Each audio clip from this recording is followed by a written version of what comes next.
Silakan duduk Bapak Ibu yang terkasih dalam Tuhan. Puji nama Tuhan ya. Saya boleh membagikan firman Tuhan di tempat ini. Terima kasih untuk Ibu Gembala dan sahabat saya Samuel. Sahabat saya Samuel ini satu alma mater dengan saya di STTI Surabaya. Jadi kami sama-sama studi Alkitab di STTI Surabaya. Mungkin bagi Bapak Ibu yang belum kenal saya, nama saya adalah Dave ya. Saya salah satu hamba Tuhan, pastor di GBI Gibeon. Jadi tempat di mana saya melayani adalah GBI Gibeon di daerah Ciputra World, Bintang Diponggol. Dan saya mengucap syukur bisa membagikan firman Tuhan di tempat ini. Biarlah hari ini kita sama-sama semangat ya mendengarkan firman Tuhan. Tadi Bapak worship leadernya sangat luar biasa meminta kita untuk semangat. Dan saya juga meminta Anda untuk semangat mendengarkan firman Tuhan, amin. Yang semangat sama-sama katakan yes. Wow, luar biasa. Bilang ke kanan kiri Anda semua semangat, semangat, semangat ya. Semangat ya mendengarkan firman Tuhan ya. Dan hari ini topiknya ini saya diberikan sebuah topik namanya komunikasi ilahi ya.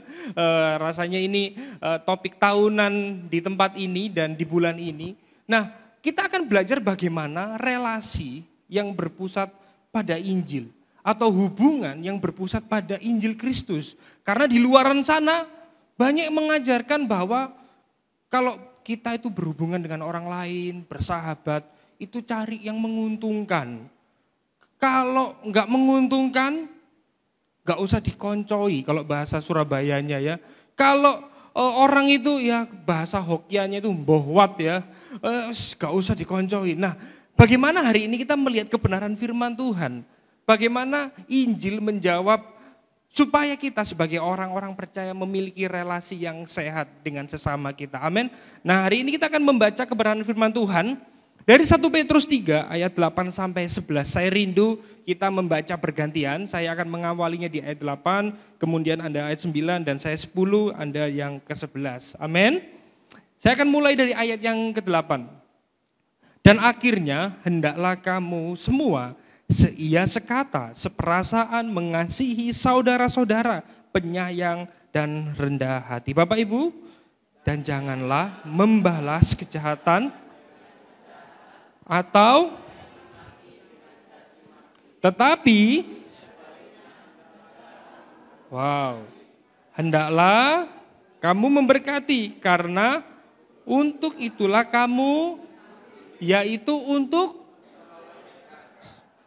ayat 10, sebab siapa yang mau mencintai hidup dan mau melihat hari-hari baik, ia harus menjaga lidahnya terhadap yang jahat dan bibirnya terhadap ucapan-ucapan yang menipu. Kita baca sama-sama ayat yang ke-11, ia harus menjauhi yang jahat dan melakukan yang baik. Ia harus mencari dan berusaha. Amin. Demikian jauh pembacaan firman yang kita lakukan, Bapak Ibu yang terkasih. Jadi di dalam 1 Petrus ini menceritakan bagaimana Rasul Petrus ingin mengatakan pada orang-orang Kristen yang dimana mereka sedang mengalami sebuah penderitaan. Mereka mengalami pergumulan yang begitu besar. Begitu mengalami tekanan yang luar biasa yang mereka alami. Di sini Petrus menasihati mereka supaya di dalam penderitaan, perkataan mereka ini adalah perkataan yang penuh kasih, perkataan yang membangun, perkataan yang membawa berkat bagi sesama. Nah, karena kalau kita mau jujur, banyak orang itu waktu menderita, omongannya ngawur ya. Kalau orang itu mulai menderita, omongannya macem-macem, mulai mengutuki, mulai mengeluh. Bahkan di dalam penderitaan seringkali orang itu sikut-sikutan. Mencari menangnya sendiri. Nah, bagaimana hari ini kita melihat? Ada 2 poin penting yang bisa kita pelajari Bapak Ibu yang terkasih dalam Kristus. Yang pertama kita akan belajar bagaimana hidup sebagai komunitas Injil. Amin. Dan yang kedua, bagaimana Injil menuntun orang percaya untuk berelasi dengan sesama di tengah dunia. Kita perlu belajar ini karena saya percaya gereja itu bukan gedungnya, saudara, amin. Gereja adalah orang-orangnya. Jadi kita semua adalah gereja. Bilang ke kanan kiri Anda, kamu adalah gereja. Amin, kamu adalah gereja. Jadi gereja ini adalah orang-orang yang di dalamnya. Bukan hanya sekat-sekat tembok, sekat-sekat denominasi. Tetapi adalah tubuh Kristus itu sendiri. Adalah orang-orangnya saudara. Nah bagaimana hari ini kita bisa hidup sebagai komunitas orang percaya di tengah dunia yang begitu rusak saudara. 1 Petrus 3:8 jelas dikatakan seperti ini. Dunia ini ya begitu individualistik. Semua menangnya sendiri. Tetapi dalam 1 Petrus 3:8 dikatakan seperti ini Bapak Ibu. Dan akhirnya hendaklah kamu semua seia, sekata, seperasaan, mengasihi saudara-saudara, penyayang dan rendah hati. Nah, kalau kita lihat ada 5 karakter yang dimaksud oleh Rasul Petrus di sini. Yang pertama ini adalah seia sekata. Seia sekata ini bukan berarti kita harus sepakat satu dengan yang lain. Tentunya itu tidak mudah saudara. Kalau kita bisa sepakat sama orang lain. Bayangkan dengan orang-orang di dalam satu komunitas gereja. Pasti ada ketidaksepahaman. Pasti ada perbedaan di dalam pola pikir. Karena apa? Latar belakang kita pun berbeda. Kalau saya jujur ya saudara, mau tanya pada Anda yang sudah menikah ya jujur. Sama istri banyak sepakatnya atau enggak sepakatnya Bapak Ibu? Ya ada sepakatnya ada enggak sepakatnya. Saya sama istri saya juga banyak enggak sepakatnya. Mungkin Anda lihat ini pendetanya masih muda ya, tenang saja Bapak Ibu, saya itu sudah punya 2 anak ya Bapak Ibu ya. Anak saya umurnya 4 tahun sama 2 tahun, sudah menikah dari 2019. Jadi saya di dalam usia pernikahan saya yang dikatakan masih muda, itu pun sering mengalami ketidaksepakatan, enggak seia sekata. Tetapi di sini firman Tuhan mengatakan bahwa yang menjadi fondasi itu bukan karena kita sepakat di dalam memutuskan segala sesuatu. Tetapi yang menjadi fondasi utama adalah Kristus. Amin. Ini juga berlaku bagi kita orang-orang percaya yang hidup di dalam gereja. Kalau ada ketidaksepakatan, jangan bendol buri saudara. Ngerti bendol buri ya? Kalau ngomongnya ya. Maaf banget kalau bahasanya orang Surabaya itu ya, itu pakai bahasa canggih. Ada yang tahu canggih Bapak Ibu? Di depan tuh canggih, oh cangkemi gangge gitu ya. Tapi di belakang ngerasa nih gak karu-karuan. Ngomongin di belakang, wah mestinya aku gak setuju dengan itu. Nah, itu yang terjadi. Nah itu namanya tidak seia sekata Bapak Ibu. Dan juga seperasaan. Artinya apa? Kita berempati, kita bersimpati sama orang-orang yang mengalami penderitaan. Kita merasakan apa yang dialami oleh orang lain. Makanya saya itu tidak setuju dengan satu pujian ya, maaf.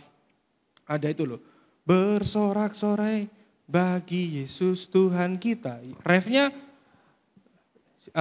sekarang ku tahu Tuhan memberiku kemenangan. Nah itu, walau sana situ semua orang susah, tetapi engkau kan tetap tertawa. Halah, ini lagunya tidak alkitabiah Bapak Ibu ya. Firman Tuhan ini ngomongin apa? Seperasaan. Ini maaf sekali lagunya menyuruh menjadi orang Kristen yang psikopat ya Bapak Ibu ya. Masa orang lagi sedih kita ketawa. Nah ini yang dikatakan susah melihat orang senang, senang melihat orang susah. Ya ini enggak boleh kita sebagai orang percaya seperti itu. Tetapi kita perlu seperasaan. Untuk itulah Yesus juga turun ke dunia. Untuk merasakan apa yang kita rasakan hari ini saudara. Yesus bukan cuma Tuhan yang cuma ayo hidup baik, hidup saleh sampai ketemu di surga nanti. Tidak. Tetapi aku turun ke dunia merasakan apa yang Anda semua rasakan. Dikhianati, merasa kekurangan, merasa lapar, merasa difitnah. Itulah yang Yesus alami. Dia menaruh empati. Itu yang dinamakan solidaritas ilahi. Dia merasakan apa yang kita rasakan. Demikian pula kita sebagai orang percaya. Kita juga diminta untuk merasakan setiap penderitaan dari sesama kita. Amin. Seringkali apa yang terjadi, tapi kita itu kalau ada orang susah, apalagi itu musuh kita ya, dalam hati kita nggak langsung ngomong, syukur kapokmu kapan. Syukur kapokmu kapan. Kalau syukuran itu mangan-mangan ya saudara. Kalau syukur itu kuapok ya. Kalau syukur nggak ada apa-apa, kata mangan-mangan nggak ada apa-apanya ya saudara ya. Jadi beda di situ. Di sini juga dikatakan mengasihi saudara. Nah ini mengasihi saudara ini bukanlah perasaan yang sementara, tetapi komitmen yang aktif.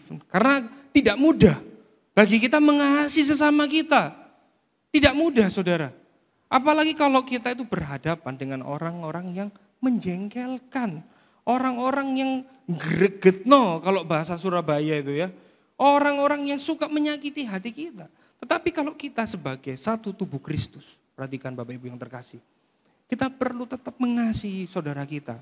Karena kita pun adalah orang-orang yang juga mencekno saudara. Kita mencekno di dalam satu hal, orang lain mencekno dalam hal yang lain.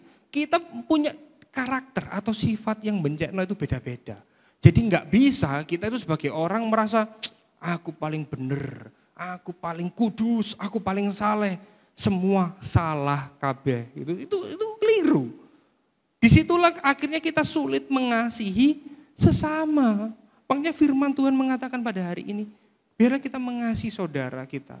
Bilang ke kanan kiri Bapak Ibu, semua, saya mengasihi Anda ya, saya mengasihi ya. Mengasihinya itu dengan kasih Allah. Soalnya secara manusia gak mudah sekali lagi kita bisa mengasihi sama kita. Dan kemudian penyayang yang dimaksud oleh Petrus ini gak bersikap sinis atau dingin, tetapi apa? Peka, peduli dengan sesama. Kalau ada saudara kita yang mungkin maaf, sedang berkekurangan. Aduh, saya lapar, saya belum bisa beli beras gitu. Yang perlu kita lakukan, itu jangan langsung diajak, mari kita masuk dalam doa. Luwe Pak, Ibu Pak, ya, tolong mohon sih. Jadi jangan langsung diajak masuk dalam doa. Jadi kita harus memiliki sikap yang hangat, yang peka dengan orang lain. Banyak orang Kristen itu belum langsung diajak berdoa. Nggak apa-apa, nggak salah. Itu nggak ada salahnya. Tapi biarlah apa yang kita ketahui itu nggak hanya sekedar pikiran saja, tetapi itu nyampe di tangan kita. Amin, Bapak Ibu. Jadi apa yang kita mengerti, firman Tuhan yang sudah kita mengerti, itu kita renungkan di dalam hati kita. Kemudian itu sampai kepada perbuatan kita. Nah, tapi faktanya di dalam perjalanan kita sebagai orang percaya, konon katanya jarak terjauh di muka bumi itu adalah dari kepala ke hati.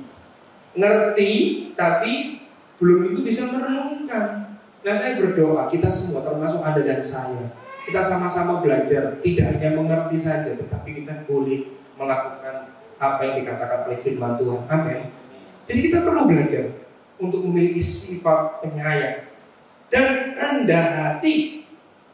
Kalau kita lihat di dalam budaya Yunani pada masa itu, saudara, kerendahan hati itu bukan kebajikan, tetapi kelemahan. Tetapi Injil berkata bahwa kita harus memiliki karakter rendah hati.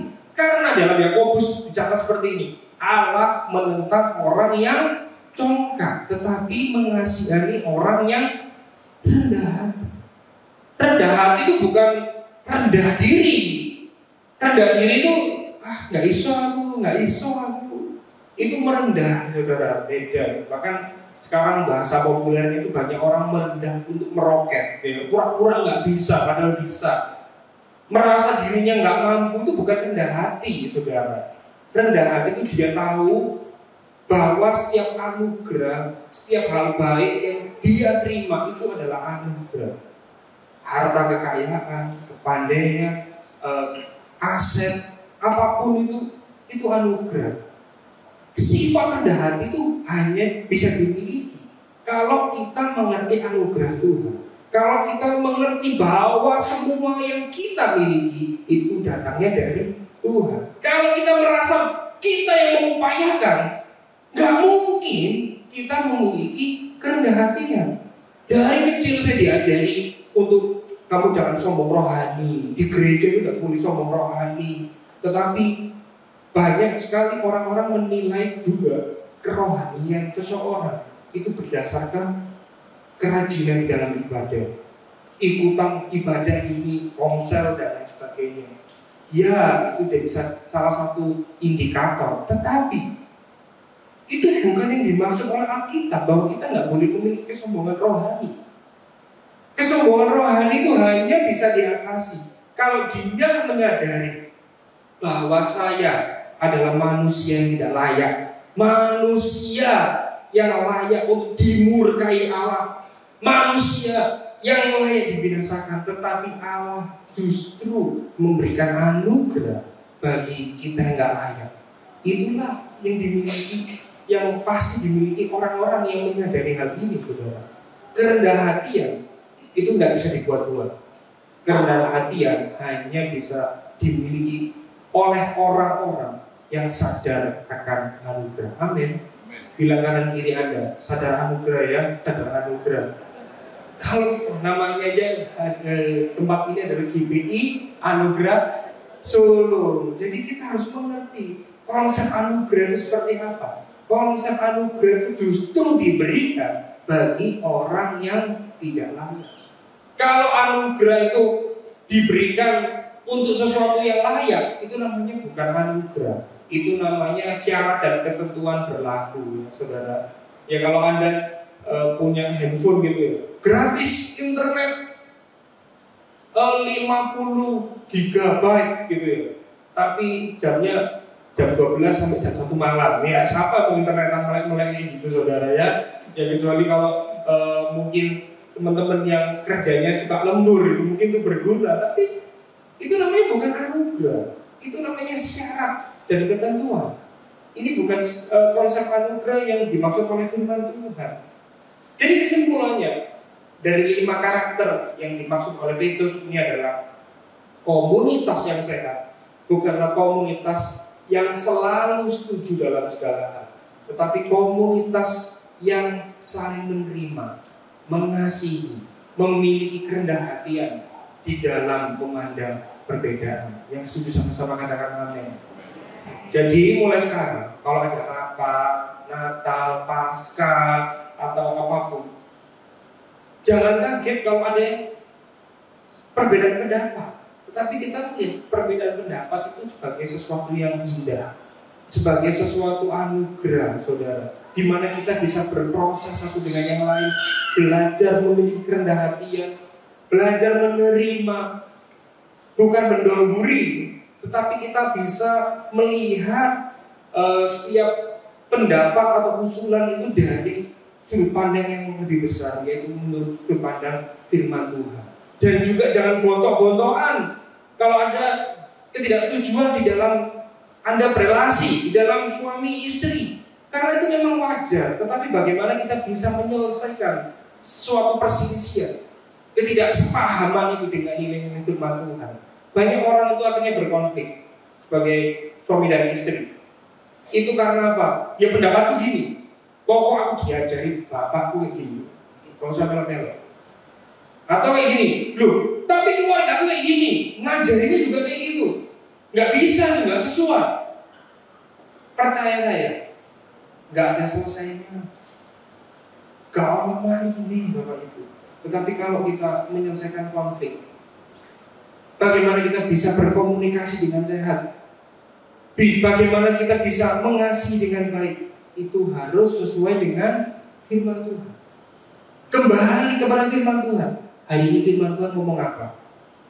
Alkitab ngomong apa? Maka kita harus sama-sama tunduk pada apa yang dikatakan oleh Alkitab. Amin. Jadi jangan pakai pendapat saya, pakai pengalaman saya, menurut yang sudah-sudah seperti itu. Bukan seperti itu, saudara, tetapi apa yang firman Tuhan katakan. Amin. Inilah yang membuat kita memiliki komunitas yang sehat, komunikasi yang sehat satu dengan yang lain, saudara. Karena faktanya kita itu seringkali gagal, kita seringkali jatuh bangun di dalam kelima hal itu. Di dalam 5 karakter itu kita mengalami jatuh bangun. Tetapi puji nama Tuhan, kita yang mengalami jatuh bangun itu, kita yang seringkali mengalami kegagalan itu, Tuhan memberikan anugerah. Dia menyertai kita, Dia memampukan kita untuk kita bisa memiliki 5 karakter itu, saudara. Kita bisa memiliki karakter yang rendah hati, penyayang. Kita bisa memiliki karakter yang benar-benar mengasihi.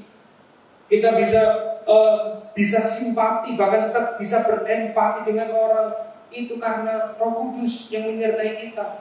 Kalau kita suatu hari punya 5 karakter itu juga jangan sombong, karena itu bukan kita, tetapi Tuhanlah yang menolong dan memampukan kita. Karena pada dasarnya kita tidak bisa untuk melakukan perbuatan baik dengan sempurna, itu tidak bisa, saudara. Kalau bukan karena anugerah, tidak bisa, saudara.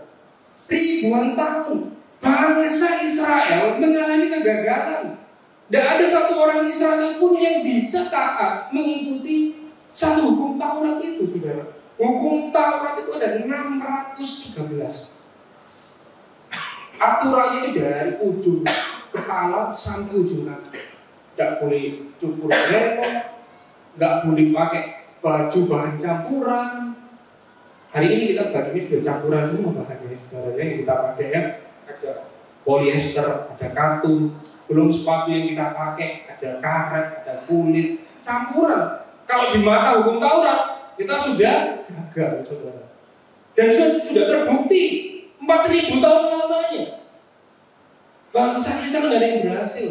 Tapi puji nama Tuhan, sekali lagi Tuhan Yesus turun ke dunia, Dia menggantikan kita. Makanya Tuhan Yesus berkata gini, aku datang bukan untuk meniadakan hukum Taurat, tetapi aku datang untuk menggenapinya. Artinya apa? Hari ini kita yang ada dalam Kristus, kita yang diselamatkan oleh Kristus, kita dimampukan untuk melakukan hukum Taurat itu bukan dengan kekuatan kita sendiri. Kita mengasihi bukan dengan kekuatan kita sendiri. Kita mengampun bukan dengan kekuatan kita sendiri. Kita bisa menerima orang-orang yang berbeda bukan dengan kekuatan kita sendiri. Karena Augustine of the Hippo pernah mengatakan demikian. Masalah utama dalam hidup kita adalah kasih yang kacau, kasih yang salah arah yang ada dalam hati kita. Ini masalah utama di dalam hidup kita, saudara. Jadi kita sebagai orang percaya, kalau kita melihat orang yang tingkahnya aneh-aneh ya, orang yang kelakuannya aneh-aneh, nipu, bohong, tersinggungan, gampang ngamuk, minder, sombong, itu yang menjadi masalah utama itu apa? Hati, saudara. Kalau hati ini tidak dijamah oleh Roh Kudus, maka hati kita akan bersalah arah. Kita tidak akan bisa menemukan kebenaran itu. Bahkan kita akan terjerumus di dalam dosa yang lebih besar, saudara. Tapi seringkali kita itu hanya bingung dengan manifestasi dari dosa itu. Tapi kita lupa bahwa semua itu terjadi dalam hati kita. Tapi sekali lagi, puji nama Tuhan, saudara. Tuhan pribadi kedua Allah Tritunggal turun ke dunia. Putranya yang tunggal, Yesus Kristus. Waktu Dia naik ke surga, Dia berkata, kamu tidak akan yatim piatu. Aku akan menyediakan bagimu penolong yang lain. Aku berdoa kepada Bapa supaya Roh penghibur itu tinggal di dalam hatimu. Itulah yang dikatakan mukjizat terbesar, saudara. Mukjizat terbesar itu bukan hanya lumpuh berjalan, buta melihat. Yes, itu mukjizat. Miskin jadi kaya. Yes, itu mukjizat. Tetapi itu bukanlah yang terbesar. Bisa dikatakan itu adalah mukjizat yang receh, saudara. Tetapi hari ini kalau kita bisa percaya Yesus, saya percaya itulah mukjizat terbesar kita. Amin. Amin, saudara. Biarlah ini menjadi kekuatan kita sebagai orang percaya. Sehingga ketika kita mengalami segala sesuatu, kita itu gak gampang loyo. Kita gak gampang merasa depresi. Hari ini banyak sekali isu-isu yang berkaitan dengan mental health, isu-isu yang berkaitan dengan penyakit mental yang akhirnya beberapa waktu lalu ada fenomena anak-anak muda mengalami bunuh diri yang berturut-turut. Karena ini yang kita alami. Kalau kita tidak menaruh pengharapan kita pada Kristus, kita tidak menyadari bahwa mukjizat terbesar itu adalah Roh Kudus yang sudah tinggal dalam diri kita akan merasa kesendirian terus, kita akan merasa nggak mampu, kita akan merasa depresi. Biarlah ini menjadi sumber kekuatan kita, Bapak Ibu yang terkasih dalam Kristus. Amin. Dan yang kedua, kita belajar bagaimana Injil itu menuntun kita sebagai orang percaya untuk berelasi di tengah dunia. Di sini kita lihat, saudara, 1 Petrus 3:9 dikatakan, dan janganlah membalas kejahatan dengan atau caci maki dengan caci maki, tetapi sebaliknya hendaklah kamu apa di sini Bapak Ibu? Memberkati, karena untuk itulah kamu dipanggil, yaitu untuk memperoleh berkat. Ayat ini ditulis oleh Rasul Petrus karena kecenderungan kita secara alami, Bapak Ibu yang terkasih, kita itu cenderung untuk apa? Membela diri. Kita itu nggak mau disalahkan. Kita itu nggak mau kelihatan bodoh. Kita itu nggak mau kelihatan keliru. Akhirnya apa yang kita lakukan? Membela diri. Dan yang lebih parahnya apa? Membalas dendam. Banyak orang itu kalau nggak bisa balas dendam, mangkele di dalam sini, saudara. Kenapa Tuhan orang kayak gini tuh gak mati ya ini? Kenapa orang kayak gini tuh kok dibiarkan hidup? Kok malah hidupnya enak? Kok malah hidupnya berkelimpahan? Kenapa kok kayak gitu Tuhan? Kita bisa ngomong kayak gitu karena hati kita begitu pahit. Kita memiliki dendam. Bahkan itu loh, sekarang lagi tren orang itu ngomong gini, titeni, antemi, mari kita pateni. Waduh. Itu orang yang punya kepahitan yang begitu dalam. Saya pernah ketemu dengan ibu tukang pijat, ya. Dulu saya itu kalau keseliun dipijatkan di salah satu itu, sekarang ibunya sudah dipanggil Tuhan. Dia cerita, aku kerja ini di Solo, anakku sing peduli, wis bapak sampai mati dipendam lemak, aku nggak akan mengampuni. Waduh, gawat saudara.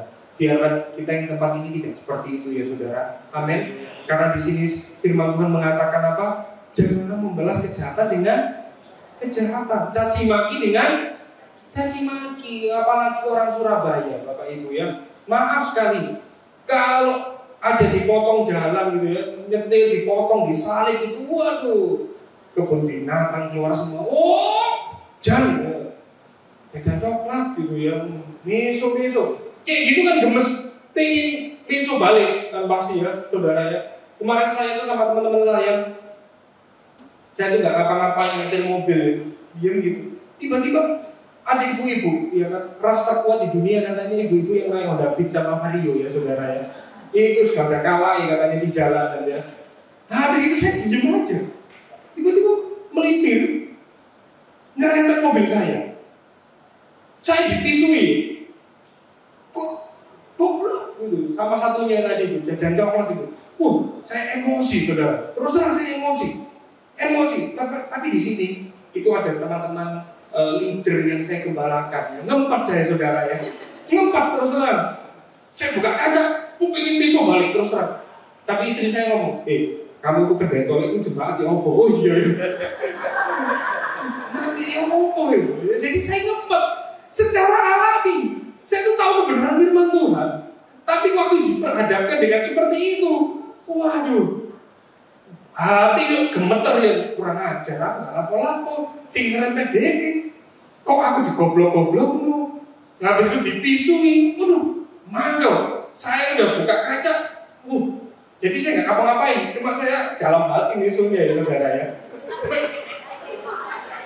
Ya sama aja berdosa, saya harus mengaku dosa ya saudara. Jadi saya buka kaca cuma,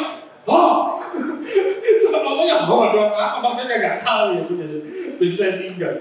Waduh, saya dikatakan sama istri saya seperti itu langsung mikir lagi orang-orang yang saya gembalakan. Kok aku miso balik ya itu. Ini keliru saudara.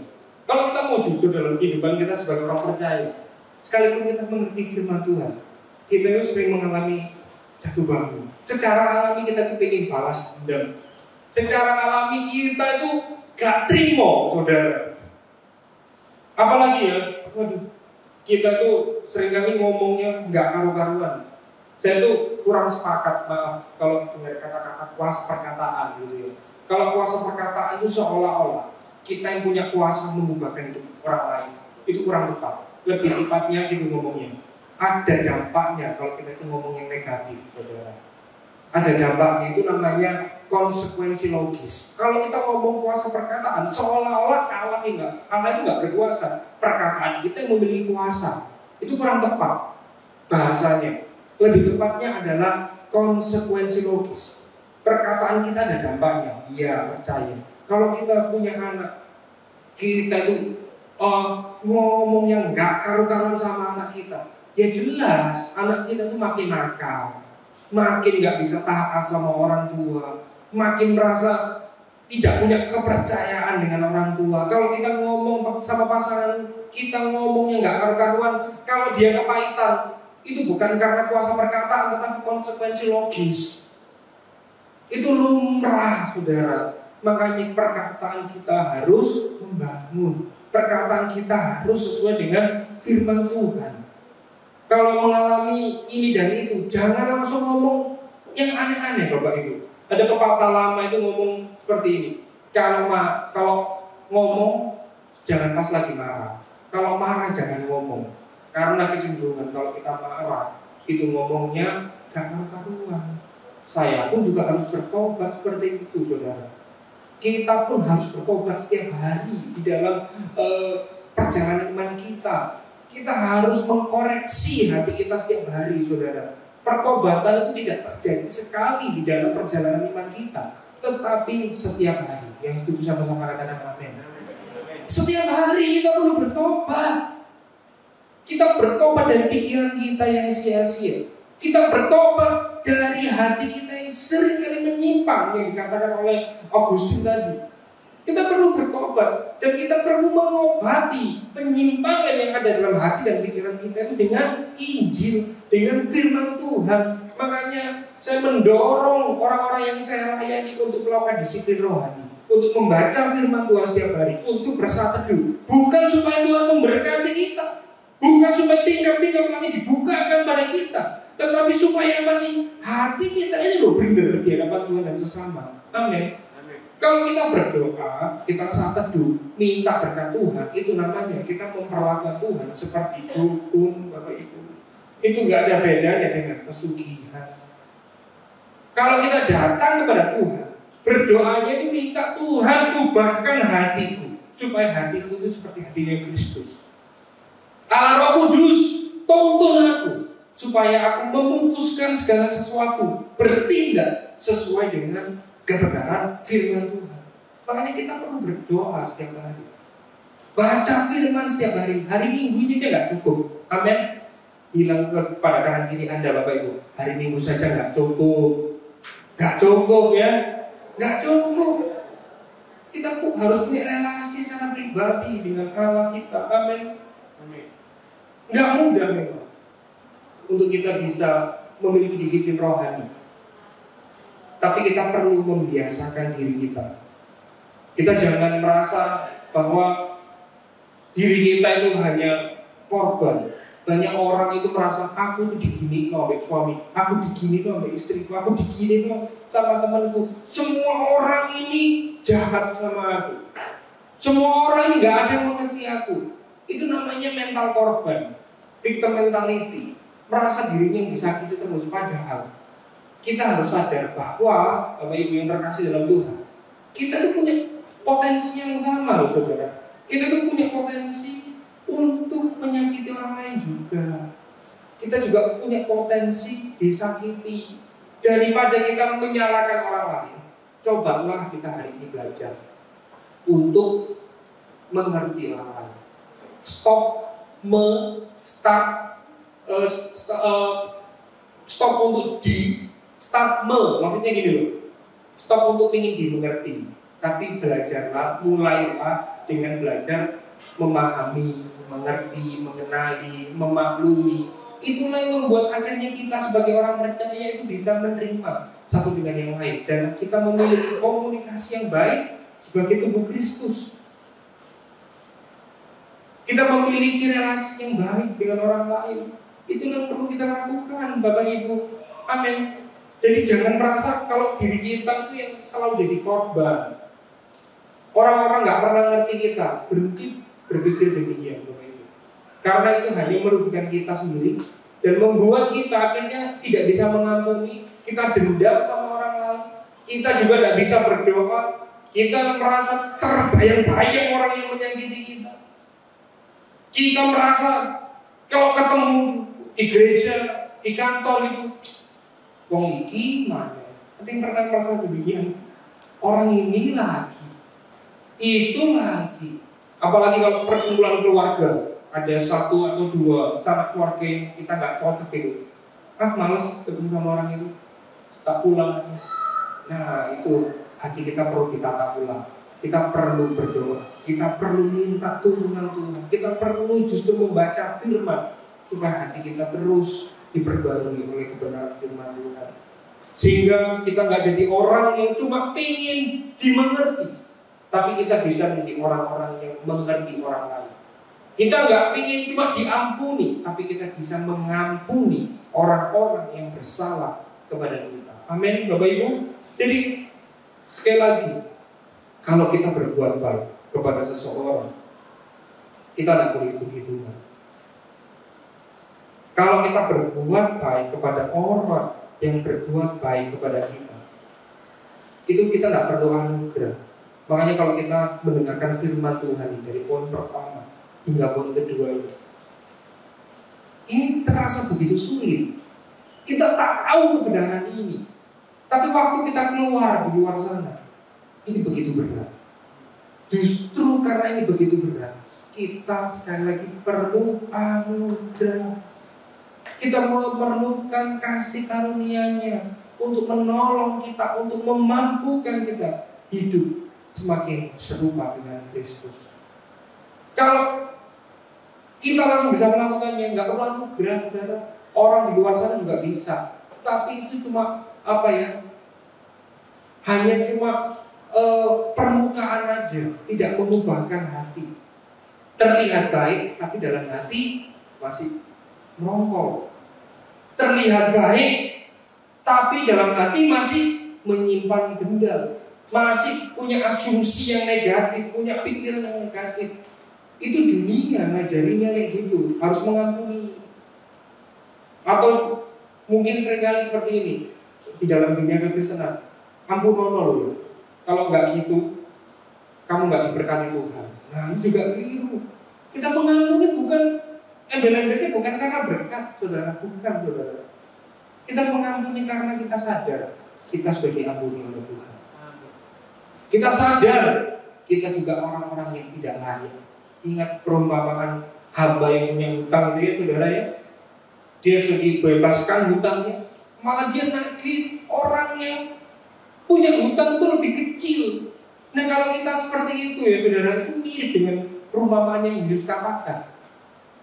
Di dalam perumpamaan itu Tuhan Yesus ingin mengatakan bahwa sadar loh, kamu jangan seperti itu, kamu udah tak ampuni. Ampuni juga orang-orang yang bersalah kepada kamu. Inilah yang dimaksudkan oleh anugerah yang memampukan kita. Anugerah yang membuat kita mengampuni orang-orang di sekeliling kita, saudara. Ingatlah waktu kita semua mengalami sakit hati, mengalami penderitaan karena orang lain, mengalami hal-hal yang gak enak karena orang lain. Ingatlah apa yang Tuhan Yesus lakukan di kayu salib. Dia yang tidak berdosa rela menanggung dosa setiap kita. Bahkan dia mengampuni setiap dosa kita. Waktu Tuhan Yesus di kayu salib, Dia nggak berkata, Bapak habis saja mereka. Dia nggak berkata demikian. Bapak hancurkan semua orang-orang yang menyalibkan aku. Atau dia nggak usah berdoa. Dia langsung mencopot tangannya. Bisa nggak? Bisa. Tapi dia tidak melakukan seperti itu. Di dalam Injil Lukas dikatakan, Bapa, ampunilah mereka, sebab mereka tidak tahu apa yang mereka berbuat. Kalau kita mengingat hal itu, maka kita bisa berkomunikasi dengan baik dengan orang lain. Kita bisa mengasihi, menerima perbedaan, bisa simpati dengan orang.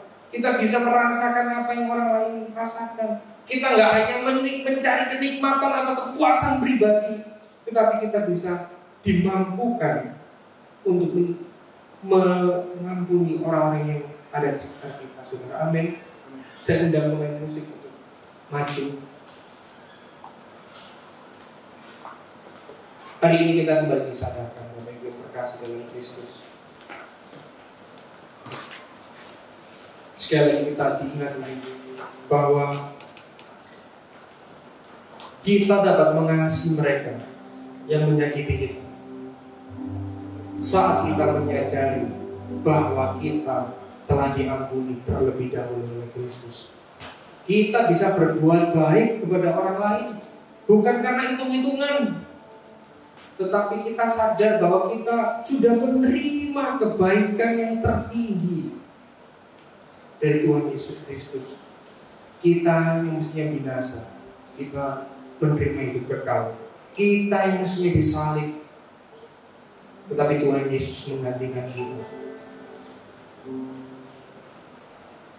Biarlah pengorbanan Kristus itulah yang menjadi motivasi utama di dalam perjalanan iman kita.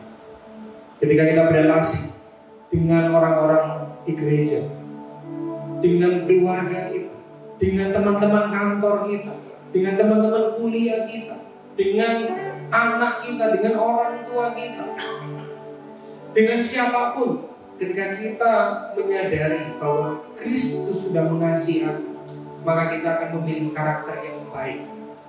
Kita akan memiliki 5 karakter yang dimiliki oleh yang ditulis untuk orang-orang Kristen oleh Rasul Petrus. Amin.